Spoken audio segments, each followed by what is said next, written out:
चारपाई में रस्सियों से खींच लिया और गले में फांसी का फंदा लगा करके खींचने लगे। पर अतिशय पापी जल्दी से नहीं मरता। वो जैसे ही जगा, अब तो वो छटपटा गई, बोले अगर ये बच गया तो हमें नहीं छोड़ेगा।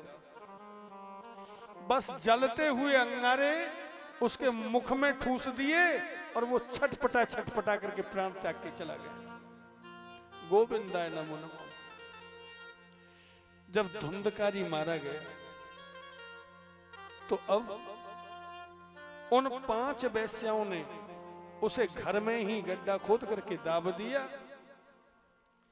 और इस रहस्य को, क्योंकि कहते हैं कि तप्तांगार समूहांश तन्न मुखे ही विचक्षपु अग्नि ज्वालालिता दुखेन व्याकुलो निधंगतः तम देहम मुमुक्षुर्गतिम प्राय साहसिकः स्त्रियः। इस रहस्य का किसी को भी कोई पता नहीं चलने दिया और धीरे धीरे करके एक एक करके घर से निकल के चली गई। एक दिन की कोई गांव का व्यक्ति तीर्थों में गया हुआ था, उसे गोकर्ण जी मिले। तो गोकर्ण जी ने अपने घर का हाल पूछा कि भैया हमारे घर का क्या हाल है, हमारा भाई धुंधकारी कैसा है, हमारी माताजी कैसी हैं।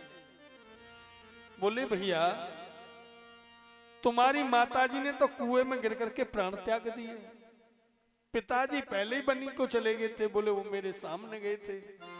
बोले माताजी कुएं में गिर करके प्राण त्याग दिए और तुम्हारे भाई धुंधकारी को वेश्याओं ने मार दिया। जब ये सुना तो गोकर्ण अपने भाई के निमित्त गया में जाकर के पिंड दान करने के लिए गया, वहां पिंड दान किया। ये गया में पिंड दान क्यों होता है? क्योंकि एक गयासुर नाम का राक्षस था और वो राक्षस इतना बलवान था कि उसने 1000 वर्ष तक तप किया। तो भगवान जब वरदान देने के लिए आए तो उसने कहा प्रभु मुझे क्या चाहिए, क्योंकि इतना बलवान तो वो पहले ही था। तो भगवान बोले तुम्हें तो नहीं चाहिए पर मुझे तुमसे चाहिए। क्या?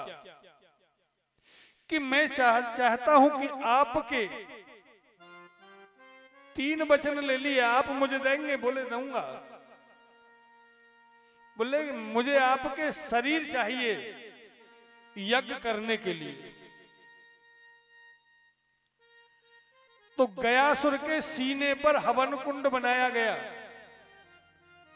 और उस हवन कुंड पर 1000 वर्ष तक यज्ञ चला और गयासुर खड़ा होने लगा। तो भगवान ने चरण प्रहार किया उसके सीने पर और जब उस प्राण त्यागने लगा तो उसने कहा प्रभु आपने मेरे साथ छल तो किया है पर आपका चरण मेरे सीने पर है, इसलिए मेरा कल्याण हो गया है।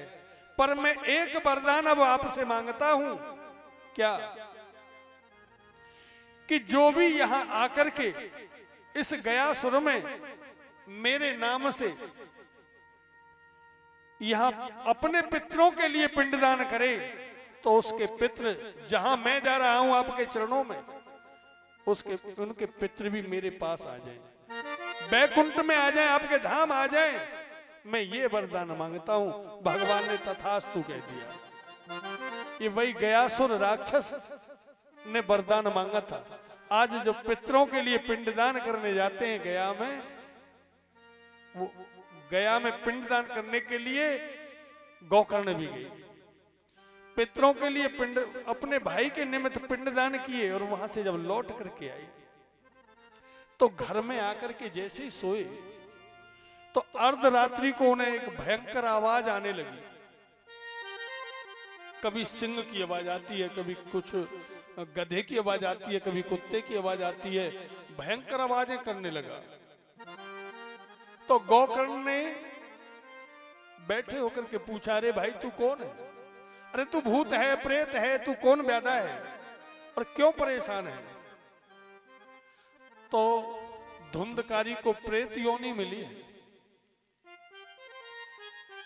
धुंधकारी कहने लगा, रोने लगा,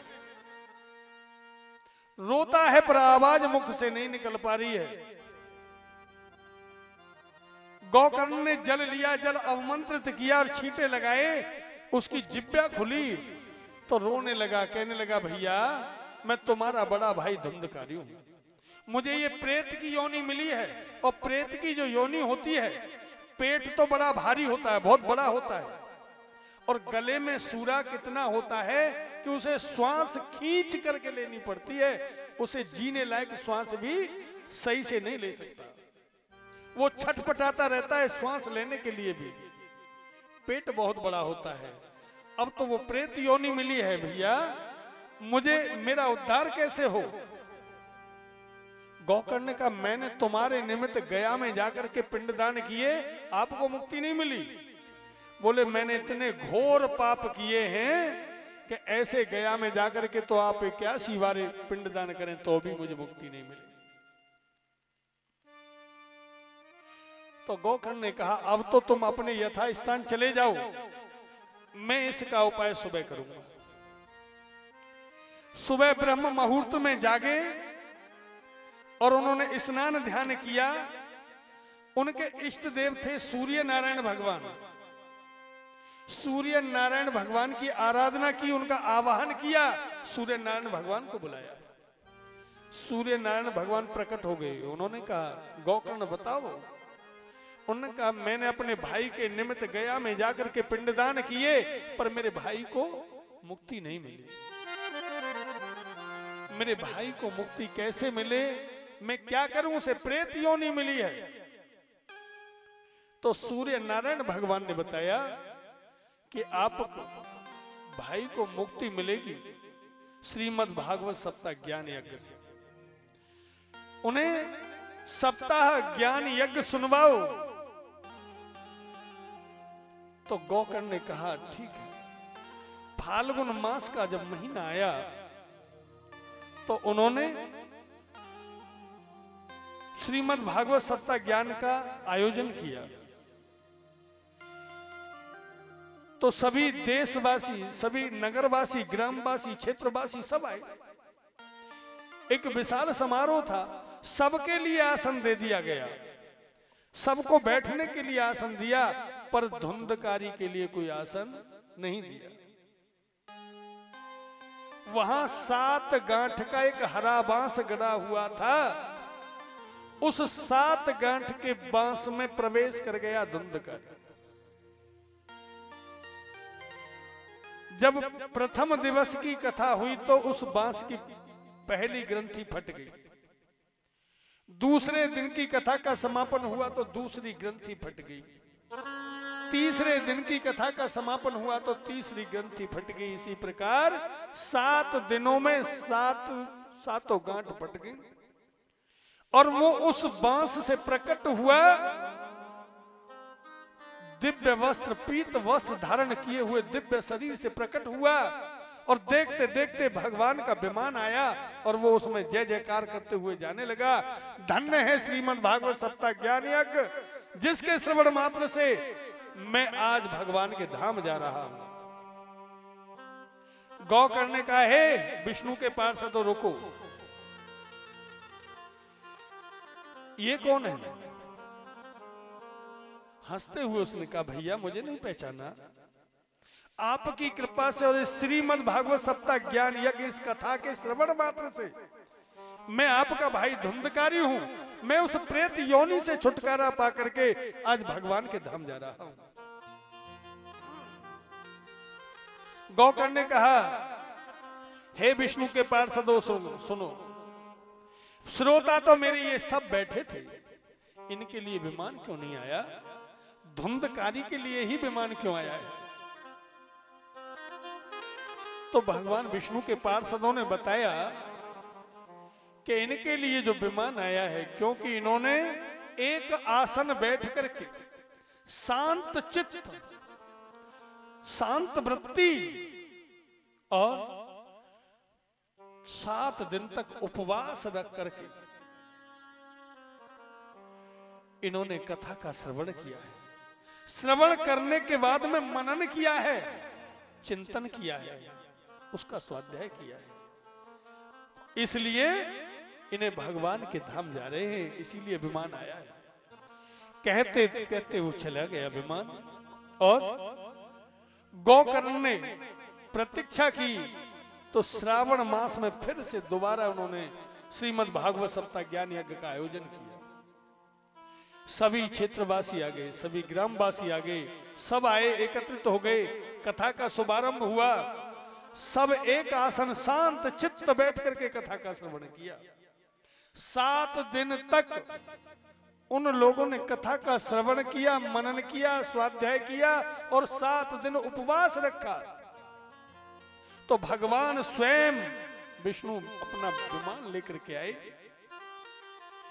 उन्होंने उस मिट्टी को आकर के अपने मस्तक से लगाया कि धन्य है ऐसी पृथ्वी, ऐसी भूमि, जहां इस भूमि पर मेरे ऐसे भक्त हैं जिन्होंने 7 दिन तक उपवास रख करके मेरी कथाओं का श्रवण किया, मनन किया, चिंतन किया और उपवास रखा है।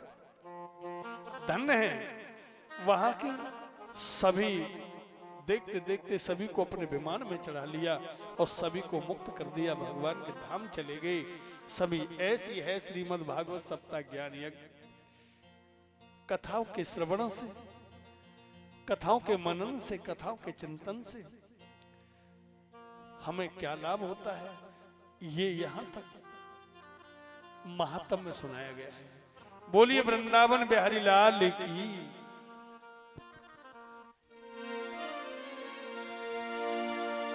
बोलिए बांके बिहारी लाल की, राधा रानी सरकार की। कि गोविंद चले आओ, गोपाल चले